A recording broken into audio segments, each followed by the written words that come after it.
Georgia, 1889. Three bloodhounds were released into the morning fog to hunt down a 14-year-old enslaved girl named Sarah. The dogs were legends in that county. Their names were Goliath, Samson, and Judas. In 6 years of hunting, they had never failed. 23 people chased, 23 people dragged back, bleeding, broken, or dead. The plantation owner, William Carver, expected them back by noon, maybe sooner. He stood on his porch drinking coffee, watching the dogs disappear into the gray mist.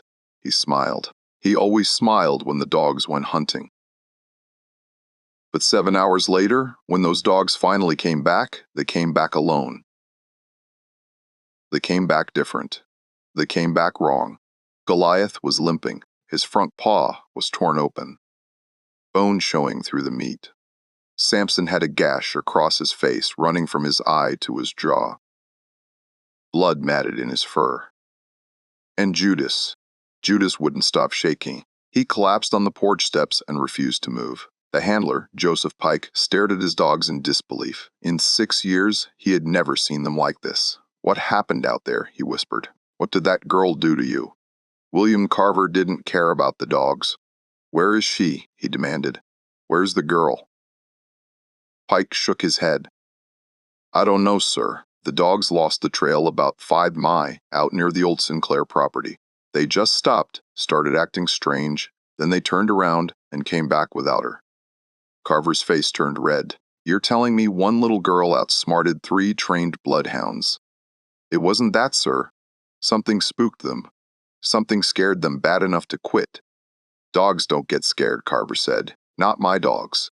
Pike looked at Goliath's torn paw, at Samson's face, at Judas still trembling on the steps.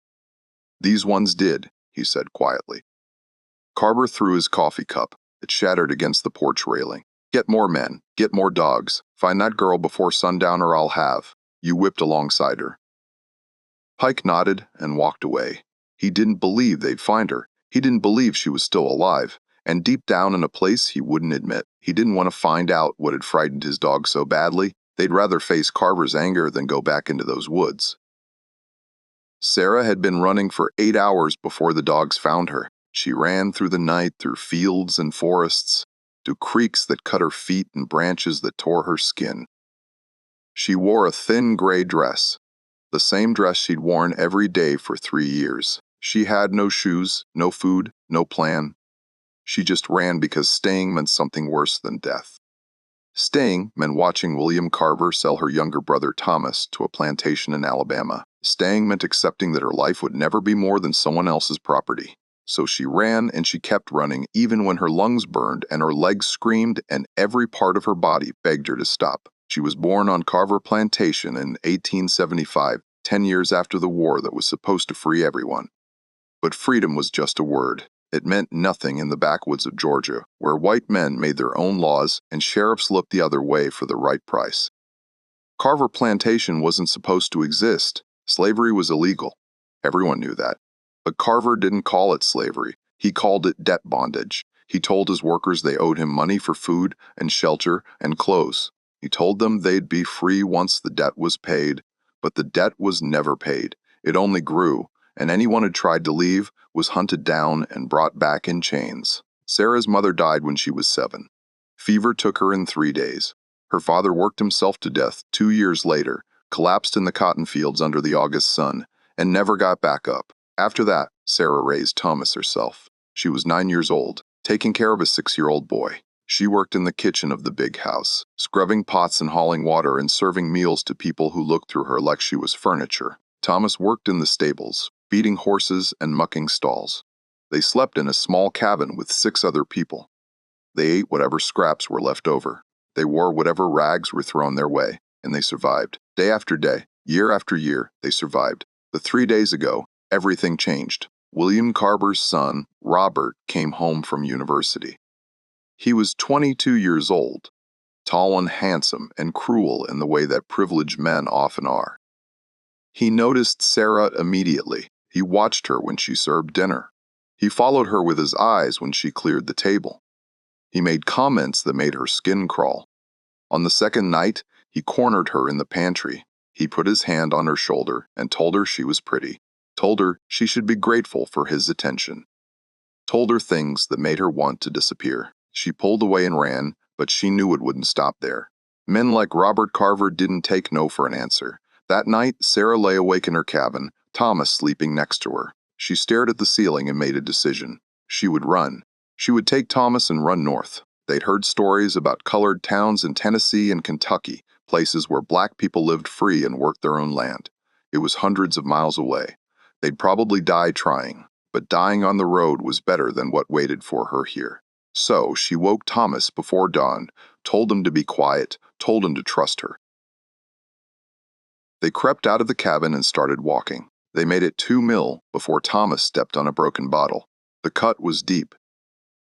Blood poured out. He tried to keep walking, but he couldn't. Every step left a red trail. Sarah knew they couldn't go on like this. The dogs would find them in hours. So she made the hardest decision of her life. She told Thomas to go back to the cabin, pretend he was sleepwalking, pretend he didn't know where she went. She'd come back for him once she made it north, once she found help, once she could come back with people who had guns and authority and the law on their side. Thomas cried. He begged her not to leave him. But Sarah was firm. If they both ran, they'd both get caught. If she ran alone, she had a chance. And if she had a chance, then Thomas had hope. So she kissed his forehead, wrapped his foot in a piece of her dress, and sent him back. Then she ran in the opposite direction, away from her brother, away from everything she'd ever known, into the darkness alone. She ran east toward the rising sun. She didn't know exactly where she was going, but she knew east led to the Oconee River, and the river led to towns, civilization, people who might help. The land was rough, pine forests and red clay hills, scattered farms, and abandoned homesteads. She avoided roads and stayed in the trees. She drank from streams and ate nothing. Hunger was just another kind of pain, and she'd learned to live with pain. By the time the sun was fully up, she'd put maybe 6 miles between herself and Carver Plantation. She thought maybe she'd made it. Maybe the dogs wouldn't come. Maybe William Carver would let her go rather than waste time and money on one runaway girl. She was wrong. She heard them around mid-morning. The distant baying of bloodhounds, the sound carried across the hills like a death sentence. Her heart sank. She knew those dogs. Everyone on the plantation knew those dogs. Goliath, Samson, and Judas. They were famous for their cruelty, trained to bite and hold, trained to inflict maximum pain without killing. Pike, the handler, was proud of them. He fed them raw meat and kept them half-starved so they'd be aggressive. He'd beaten one enslaved man so badly with his whip that the man lost an eye just for suggesting the dogs were poorly trained. Those dogs had never lost a trail, and now they were coming for her. Sarah started running again, faster this time, panic overriding exhaustion. She crashed through underbrush and leaped over fallen logs. She splashed through a creek, hoping the water would hide her scent. But she didn't stay in long enough. The dogs were getting closer. She could hear them clearly now, their deep, aggressive barking. She could hear men's voices shouting commands. She looked around desperately for somewhere to hide, somewhere to make a stand. And that's when she saw it, a structure through the trees, old and decrepit, mostly hidden by kudzu and overgrowth. She ran toward it. It was a church, or it had been once. The building was small, made of gray weathered wood. The roof had partially caved in. The windows were broken. The door hung at an angle. It looked like it hadn't been used in decades. Sarah had heard stories about this place, the old Sinclair Church, built before the war by a white preacher who believed in abolition. He'd hidden runaway slaves here, helped them escape north on the Underground Railroad, but the locals burned him out during the war, killed him, and destroyed most of the building, or so the story went. No one came here anymore. People said it was cursed. Said the preacher's ghost walked the grounds. Said anyone who disturbed his rest would suffer. Sarah didn't believe in ghosts. But right now, she'd take a ghost over those dogs. She pushed through the broken door and stumbled inside. The interior was dim. Sunlight filtered through holes in the roof. Pews lay broken and scattered across the floor. The altar at the far end was split down the middle. Birds had nested in the rafters. Their droppings covered everything in a white crust. The air smelled of rot and mildew and something else, something old and sad. Sarah looked around frantically. There had to be somewhere to hide, somewhere the dogs couldn't reach. Then she saw it. A trapdoor in the floor near the altar, partially hidden under debris. She ran to it and pulled. The wood was swollen and stuck. She pulled harder, her fingers bleeding. Finally it gave way. Below was darkness. A cellar or basement. She couldn't see how deep it was. The dogs were right outside now. She could hear them scratching at the church door. She didn't have time to think. She lowered herself through the opening. Her feet found the ladder. The rungs were old and some were broken, but they held. She climbed down into the darkness and pulled the trapdoor shut above her. Just as the church door exploded inward and the dogs came through, she heard them barking and snarling. Heard their claws on the wooden floor. Heard them sniffing and searching. She held her breath and pressed herself against the wall of the cellar, praying they wouldn't find the trapdoor, praying the darkness would hide her. The cellar was small, maybe 10 feet by 10 feet. The walls were dirt, held up by rotting wooden beams. The floor was packed earth, cold and damp. Sarah's eyes adjusted slowly to the darkness. Thin slivers of light came through cracks in the trapdoor above. She could see shapes, barrels, and crates stacked against one wall. What looked like old blankets piled in a corner, and something else. Something that made her freeze. There were marks on the walls, scratches and carvings. She moved closer. Her hand traced the grooves. They were words, dozens of them carved into the dirt walls by desperate hands, names and dates and prayers. Samuel, March 862. Lord, deliver me Catherine and baby Rose. April 863. Headed north. Moses, July 1864. They killed my brother, but I will be free. Elijah, October 1864. Tell my children I tried. There were dozens more, maybe hundreds, all carved by people who had hidden in this same cellar. People running toward freedom. People hunted by dogs and men. People just like her. Sarah's throat tightened. She wasn't alone. She'd never been alone. All these people had stood where she stood, felt what she felt, and some of them had made it. She had to believe that. She had to believe that not every name carved in these walls ended in death. Above her, the dogs were going crazy. She heard the trap door rattle, heard wood splinter. They'd found it, but then something strange happened. The dogs stopped barking. The sudden silence was almost worse than the noise. Sarah heard whining, confused and afraid. She heard Pike's voice from outside. Goliath, Samson, what's wrong with you? Get in there. Find her. But the dogs wouldn't go near the trap door. They backed away, still whining.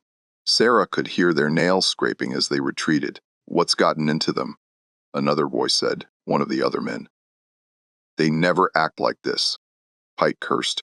He climbed into the church himself. She heard his boots on the wooden floor, heard him walking around, checking behind pews and in corners. Finally, he stood directly above her. She could see his shadow through the cracks in the trapdoor. He reached down and grabbed the iron ring, started to pull. Sarah's heart hammered.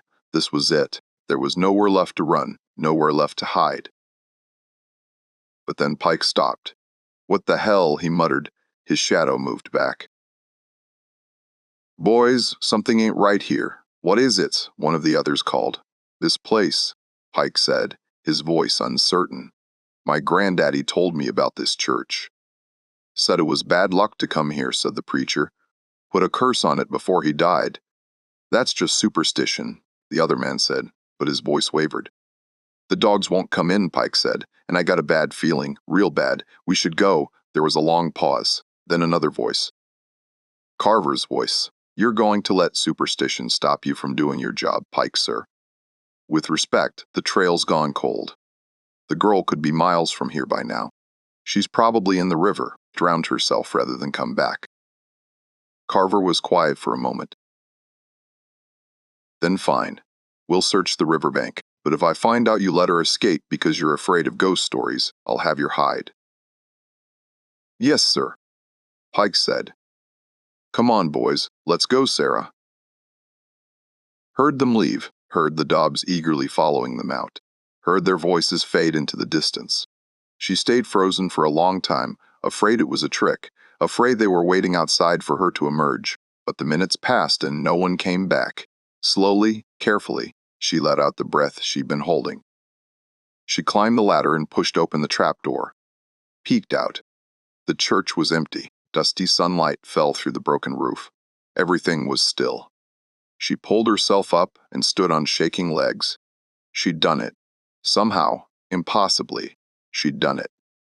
The dogs had given up. The man had left. She was still free. She walked to the church door and looked out. The forest was quiet. Birds sang. Wind moved through the trees. There was no sign of pursuit.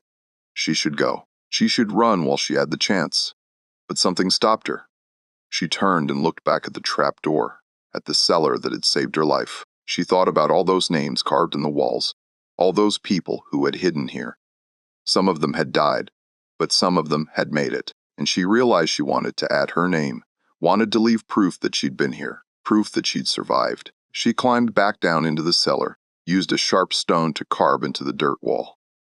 Sarah, November 1889, still alive, still free. Her hand shook as she carved, but she finished it. She looked at her name among all the others and felt something she hadn't felt in years. Connection, solidarity, the knowledge that she was part of something bigger than herself. A long unbroken chain of people who refused to accept their bondage, who chose freedom even when freedom meant death. She climbed back up, closed the trapdoor behind her, and walked out of the church. The sun was past noon now. She'd lost hours hiding, but she'd gained something too. She'd gained hope. She started walking east again, more carefully this time, staying low, watching for any sign of men or dogs. The land began to change. The pine forests gave way to hardwoods, oak and hickory and sweet gum. The ground became hillier, rockier. She came to a road and followed it at a distance, staying in the tree, using it as a guide. She saw a farmhouse in the distance, smoke rising from the chimney. She thought about approaching, asking for help, but she didn't know if they'd help or turn her in. She couldn't risk it, so she kept walking. Her feet were bleeding again. Her dress was torn and filthy. Her stomach cramped with hunger, but she kept walking. As evening approached, she heard water, the Oconee River. It had to be. She pushed through a thicket, and there it was, wide and brown, flowing south. She'd made it. This was the landmark she'd been aiming for. Somewhere along this river, there had to be a town, had to be people, had to be someone who could help. She followed the riverbank north. The going was easier here. The ground was flatter. There was a path worn by fishermen and travelers. She walked until darkness fell. Then she found her hollow beneath the roots of a massive oak tree and curled up inside. She was so tired, her body felt like it might simply shut down. But she couldn't let herself sleep, couldn't let her guard down. Every sound made her jump. Every rustle in the darkness could be a man or a dog or something worse. But exhaustion eventually won. Her eyes closed. She drifted into an uneasy sleep. She dreamed of Thomas, of their cabin, of her mother's face, a face she could barely remember anymore. She dreamed of the cellar beneath the church, of all those names calling out to her, telling her to keep going, telling her she was strong enough. She woke before dawn to the sound of voices, men's voices, close, too close. She pressed herself deeper into the hollow, tried to make herself invisible. Two men walked past on the path. They carried fishing poles and a lantern. They were talking about the weather, about the fish not biting, normal things, ordinary things. They didn't see her. They walked past and disappeared around a bend in the river. Sarah waited until she couldn't hear them anymore. Then she climbed out of her hiding spot and started walking again. By mid-morning, she saw buildings in the distance, a town small but real. She could see a church steeple, rooftops, smoke from multiple chimneys. Her heart raced. This could be salvation, or it could be a trap. She didn't know if this town would help her run away or turn her over to the authorities. She didn't know if William Carver's influence reached this far, but she had to try. She had no food, no shoes, no way to survive in the wilderness indefinitely. She approached carefully, staying off the main road, circling around to come in from the north. She reached the edge of town and stopped.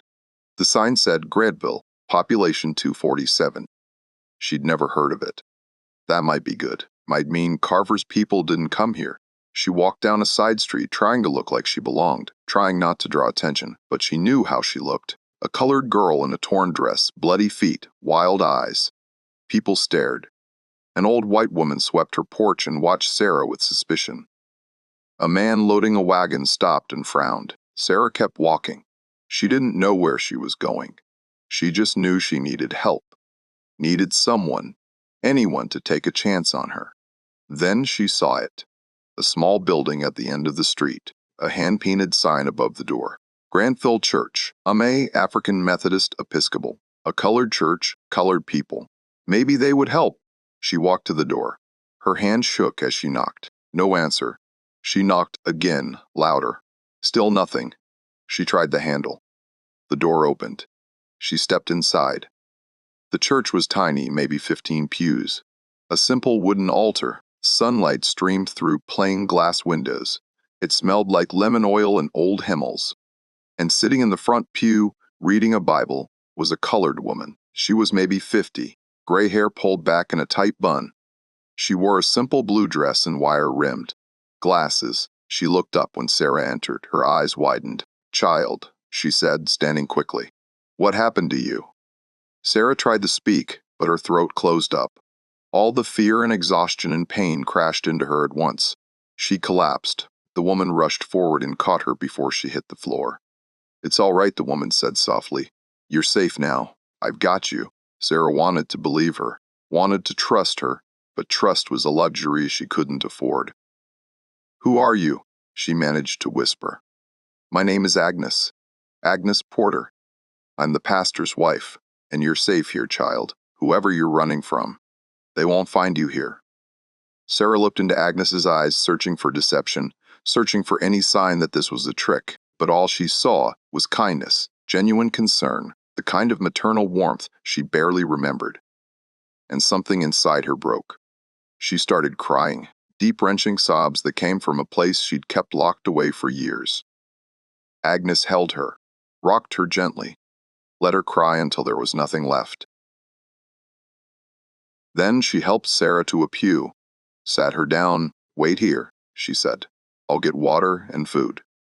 She disappeared through a side door and returned a few minutes later with a tin cup, a plate of cornbread, and a blanket. She wrapped the blanket around Sarah's shoulders, handed her the water. "Drink slowly," Agnes said. Sarah obeyed. The water was cool and clean, the best thing she'd ever tasted. She drank half the cup, then started on the cornbread. She tried to eat slowly, but her body betrayed her. She devoured it in seconds. Agnes smiled sadly. "When's the last time you ate, child?" Sarah had to think. 2 days, maybe 3. "I don't remember." Agnes nodded. "I'll get more, but first tell me your name and where you came from." Sarah hesitated. Even now, even here, she was afraid to speak the truth, but she was too tired to lie. "My name is Sarah. I ran from Carver Plantation west of here. I've been running for 2 days." Agnes's face hardened. "Carver Plantation," she repeated. "I know that place. We all know that place. William Carver is a devil. He's been keeping people enslaved for years. Sheriff won't touch him. Says there's no proof. Says the workers are there voluntarily." "It's not voluntary," Sarah said, her voice shaking. "None of us are there by choice. He tells us we owe him money, debt we can never pay, and if we try to leave, the dogs." She couldn't finish. Agnes put a hand on her shoulder. "You don't have to explain. I understand. My husband and I have helped others who escape from places like that. You're not the first, and you won't be the last." Hope flickered in Sarah's chest. "You've helped others. You can help me." Agnes nodded. "We'll do everything we can, but you have to understand it's dangerous. Carver has men who search for runaways. He has connections. If he finds out you're here, if he finds out we helped you, there could be consequences." "I don't care," Sarah said. "I'm not going back. I'll die first." "I believe you," Agnes said. "And I'll make sure you don't have to." She stood up. "Stay here. I need to get my husband. He'll know what to do." Don't open the door for anyone but me. Understand? Sarah nodded. Agnes squeezed her shoulder, then left through the back door. Sarah sat alone in the quiet church. The sunlight shifted. Dust motes floated in the air. She pulled the blanket tighter and tried to stop shaking. She'd made it this far, farther than she'd ever dared to hope. But she wasn't safe yet. She wouldn't be safe until she was hundreds of miles away. Maybe not even then. 15 minutes later, Agnes returned with a tall, thin-colored man. He had graying hair, kind eyes, and the bearing of someone used to being listened to. "This is my husband," Agnes said. "Reverend Moses Porter. He'll help you." The Reverend sat down across from Sarah, studied her for a moment, then spoke in a deep, gentle voice. "Agnes told me your situation, Sarah. I want you to know that this church has always been a sanctuary for those fleeing bondage. Before the war, during the war, and even now, when they tell us slavery is over, we know the truth. We know it continues in places like Carver Plantation, and we will not stand by and let it happen." Sarah felt tears threatening again. "Thank you," she whispered. The Reverend continued, "But I need to be honest with you about the challenges ahead. William Carver is a powerful man. He has the sheriff in his pocket. He has allies throughout this county. If you stay in Grantville, you will eventually be found." "What do I do?" Sarah asked. "We have a network," the Reverend said. "People like us. Colored churches and colored families stretching from here all the way to Tennessee. We can move you from place to place, keep you hidden, get you north to where Carver's influence doesn't reach. It's dangerous. It will take weeks, maybe months, but it's your best chance." "I'll do it," Sarah said without hesitation. "I'll do whatever it takes." "Good," the Reverend said. "But first, you need to rest. You need to heal. Agnes will take you to our home. You'll stay with us for a few days, regain your strength, then we'll move you to the next station." Sarah wanted to argue, wanted to leave immediately. Every moment she stayed felt like a moment closer to being caught. But her body made the decision for her. Exhaustion rolled over her like a wave. She nodded. "Thank you, both of you. You don't know what this means." The Reverend smiled. "Yes, we do. We know exactly what it means because we were enslaved once, too. We know what it's like to be hunted, to be property, to have your humanity denied. And we know what it's like to finally be free. That's why we do this. That's why we risk everything, because freedom isn't something you're given. It's something you take. And once you have it, you have a responsibility to help others take it, too." Sarah felt something shift inside her, a weight she'd been carrying for 14 years. The weight of believing she was alone, believing no one cared, believing she didn't matter. These people, these strangers, they were risking their lives for her. Not because they knew her, not because she could offer them anything, but because they believed she deserved to be free. It was the first time in her life anyone had treated her like she had value, like her life mattered. She would never forget it. Agnes led Sarah out the back door of the church. They walked down a narrow alley to a small house behind the main street. It was modest, 2 rooms and a kitchen, but it was clean and warm. Agnes showed Sarah to a small bedroom. There was a real bed, a mattress with sheets and a quilt. Sarah stared at it. She hadn't slept in a real bed since she was a child. "This is for you," Agnes said. "Rest as long as you need. I'll wake you when dinner is ready." Sarah sat on the edge of the bed. It was soft, impossibly soft. She lay back just for a moment just to feel what it was like. And within seconds, she was asleep, a deep, dreamless sleep. The kind of sleep that comes from the body finally believing it's safe. Even if the mind doesn't quite believe it yet. She woke to the smell of cooking. Her eyes opened. She didn't know where she was. Panic seized her. Then she remembered Agnes, the church, Grantville. She sat up. Her body ached. Every muscle was sore. But it was a good ache.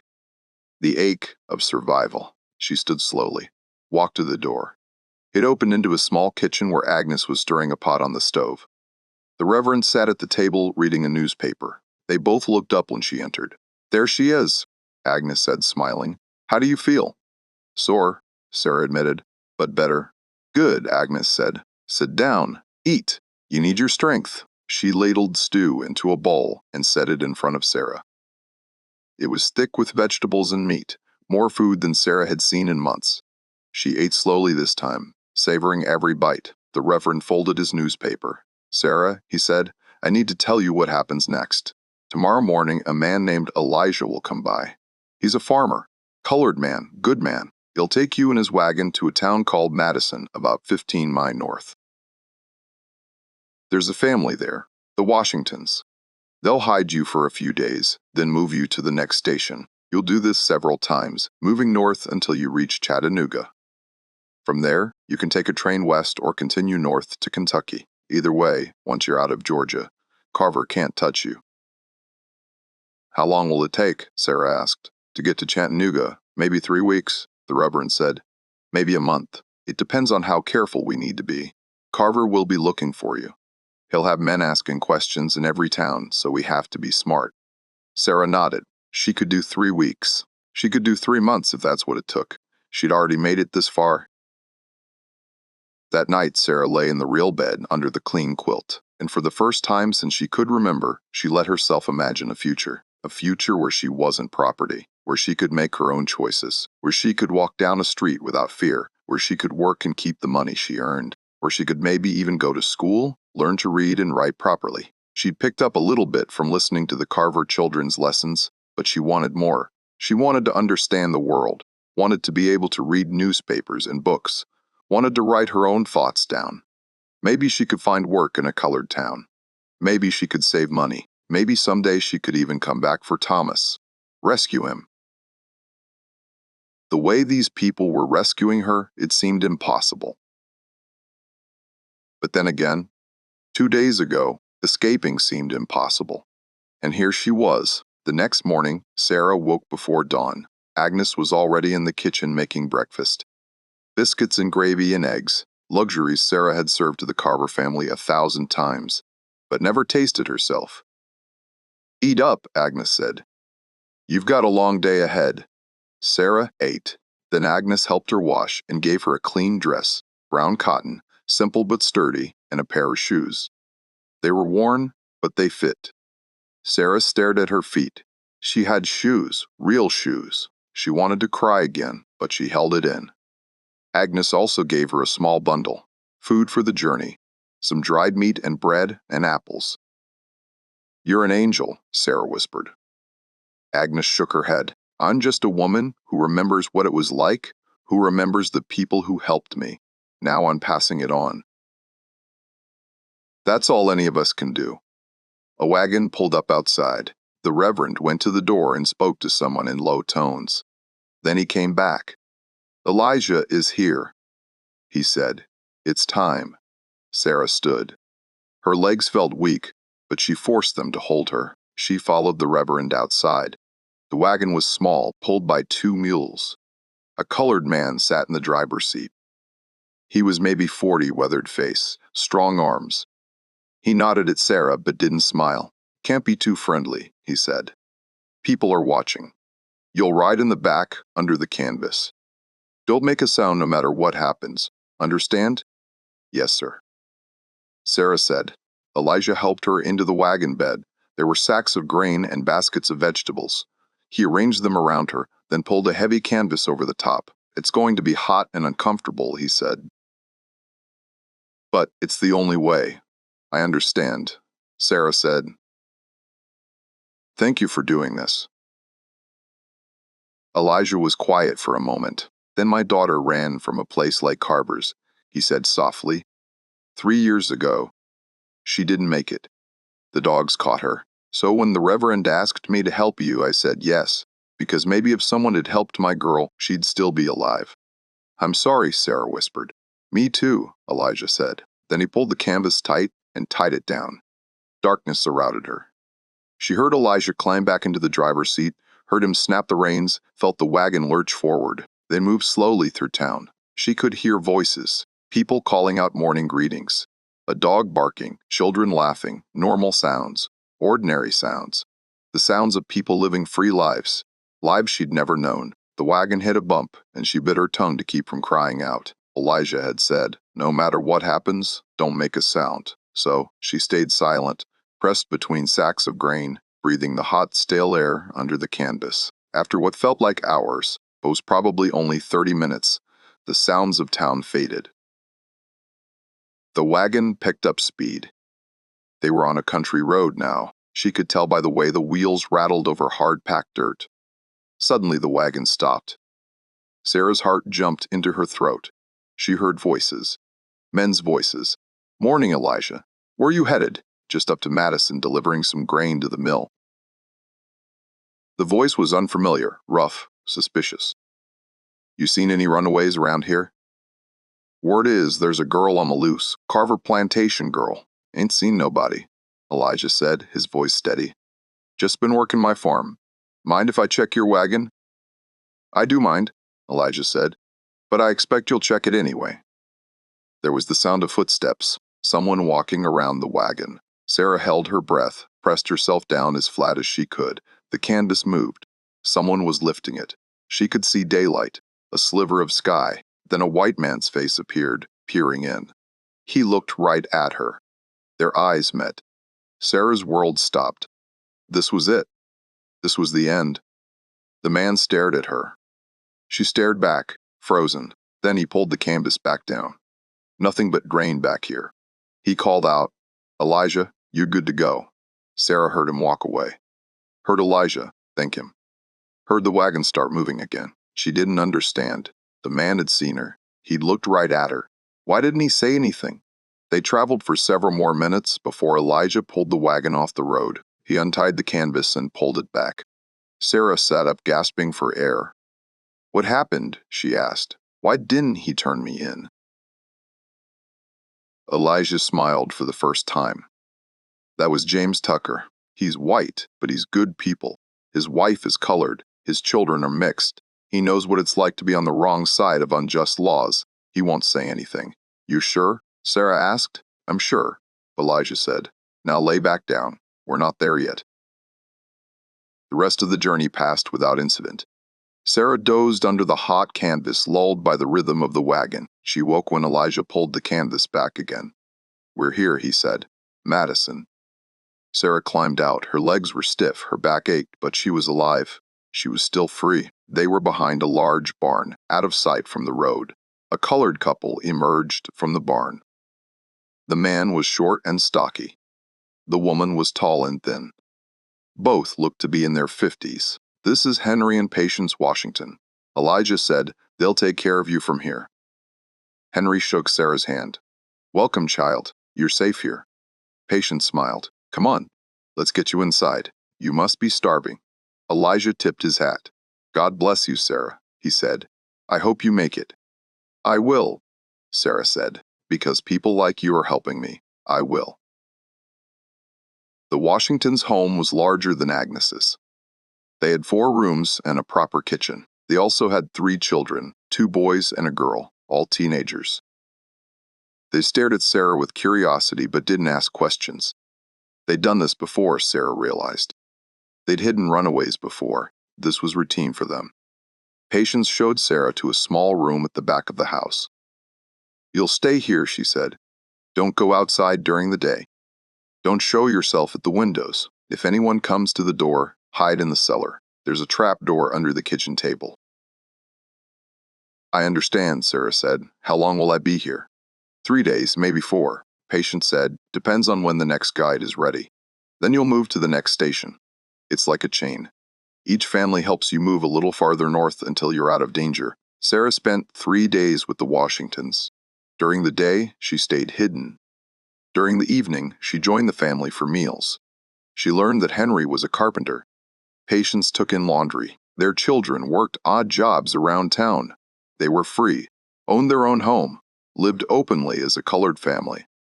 It seemed miraculous to Sarah, impossible.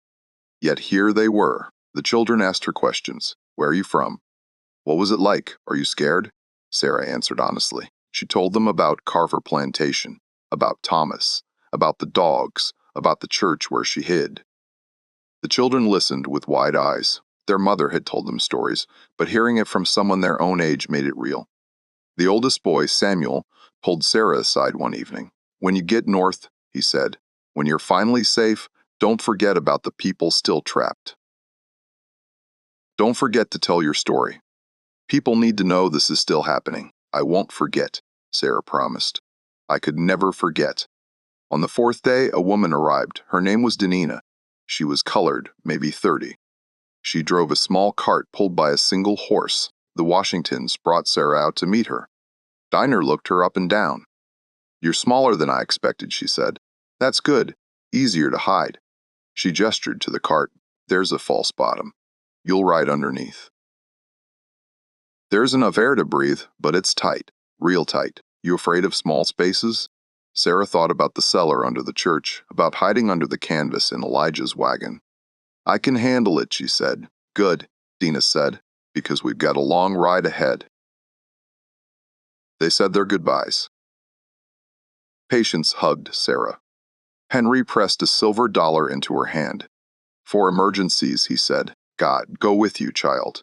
Samuel and his siblings waved. Sarah climbed into the cart. Dina showed her the false bottom. It was a wooden panel that lifted up. Beneath was a space maybe 2 feet high, just enough to lie flat. Sarah climbed in. Danina lowered the panel. Darkness again. This journey was harder than the last. The space was cramped, airless. Every bump in the road jolted her bones. She could hear Dina humming above her, a low gospel tune. It helped. Gave her something to focus on besides the panic rising in her chest. They traveled for hours. Sarah lost track of time. Her body went numb. Her mind drifted. She thought about Thomas. Wondered if he was okay. If Carver had punished him for her escape. She pushed the thought away. She couldn't let herself think like that. She had to believe Thomas was alive. Had to believe she'd see him again.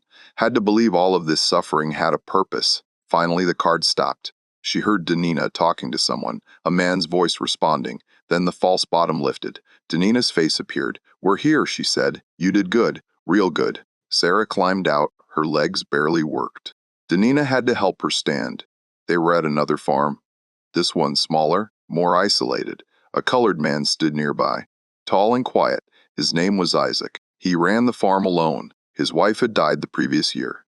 He helped runaways because he said it gave him purpose, something to do besides grieve.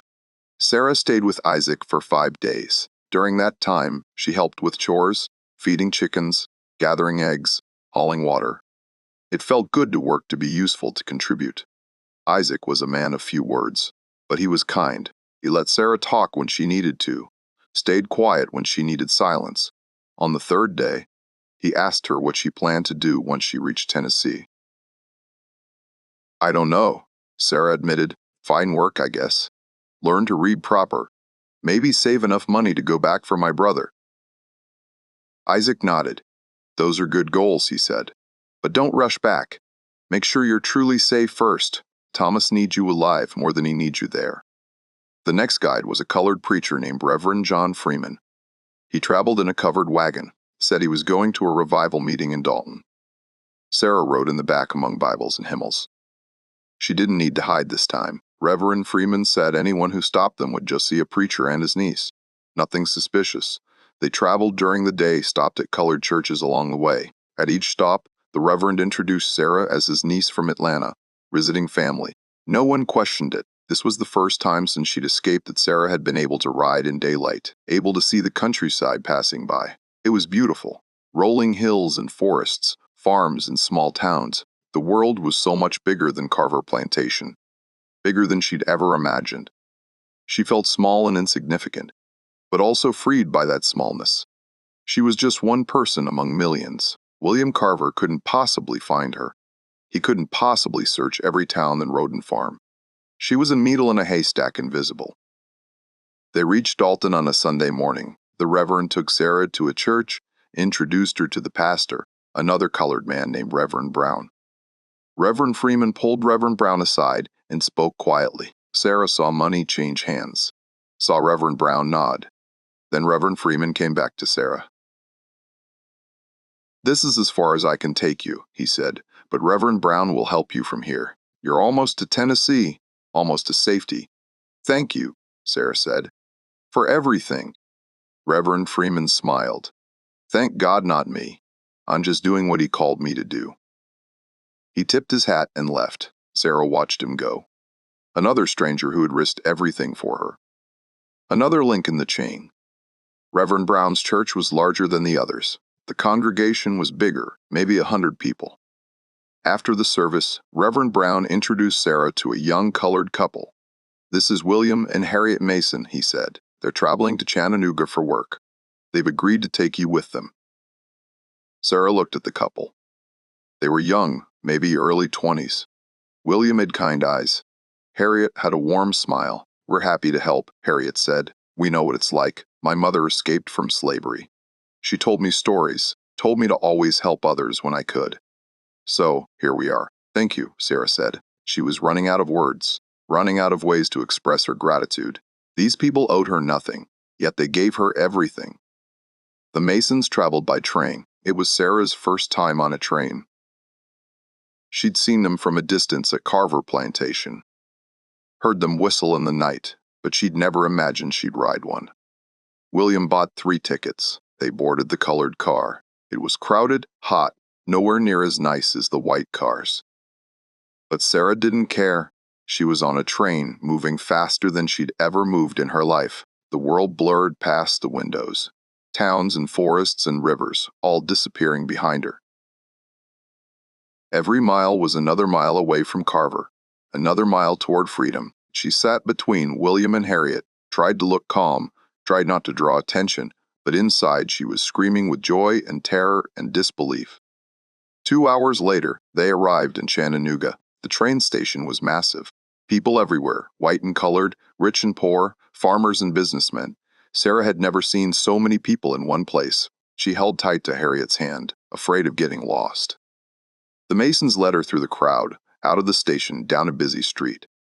The city was overwhelming. Buildings 3 and 4 stories tall, carriages and wagons and people rushing in every direction, noise and smoke and the smell of coal and horses.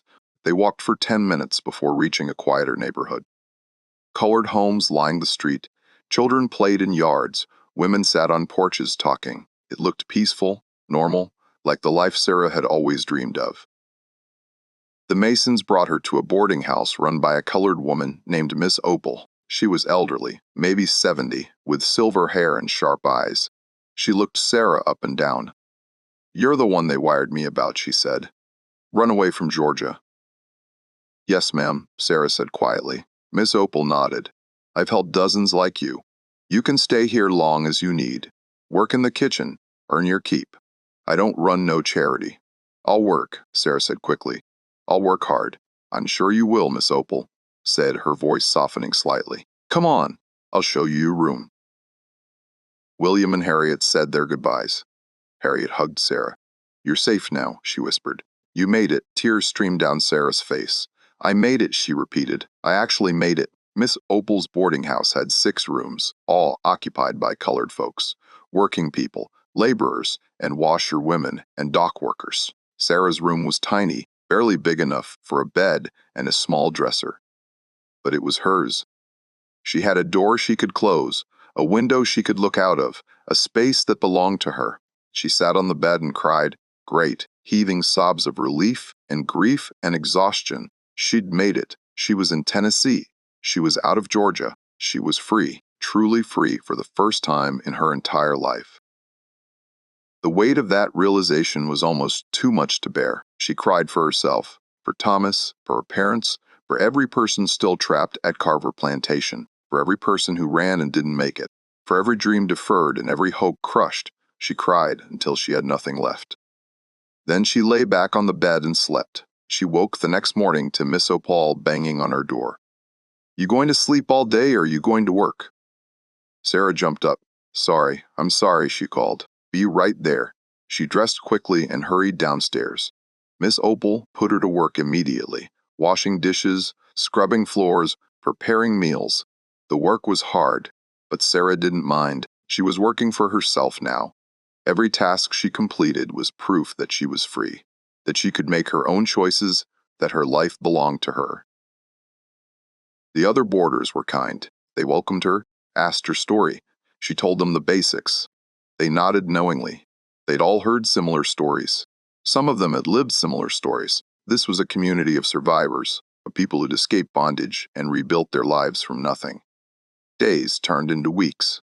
Sarah fell into a routine. She worked at the boarding house during the day, In the evenings, Miss Opal allowed the boarders to use her small library. Sarah taught herself to read. She'd start with a children's primer someone had donated, struggled through simple words. Kat had sat, but she was determined. Every night she read until her eyes hurt. Within a month, she could read basic sentences. Within 2 months, she was reading newspapers slowly, carefully, sounding out unfamiliar words. But reading, the world opened up to her in ways she'd never imagined. She read about laws and politics, about places far away, about ideas and philosophies. She read about Frederick Douglass and Harriet Tubman and Sojourner Truth. She read their words and felt less alone. 3 months after arriving in Chattanooga, Sarah sat on the porch of the boarding house reading a newspaper. There was an article about peonage, about colored workers being held in debt bondage throughout the South, about how little had actually changed since the war, about how freedom was still just a word for so many people. Sarah read it 3 times. Then she set the paper down and made a decision. She would tell her story. She would write it down. Everything that happened at Carver Plantation, everything she'd seen and endured, she would send it to newspapers, to politicians, to anyone who would listen. She would make sure people knew. She would make sure Thomas and the others weren't forgotten. That evening, she bought paper and a pencil with money she'd saved from her work. She sat at the small desk in her room and began to write. "My name is Sarah," she wrote. "I am 14 years old. I was born enslaved, even though slavery was illegal. I escaped from Carver Plantation in Georgia with the help of brave people who risked everything for me. This is my story." She wrote for hours, her hand cramping, her eyes burning. But she didn't stop. She wrote about her parents, about Thomas, about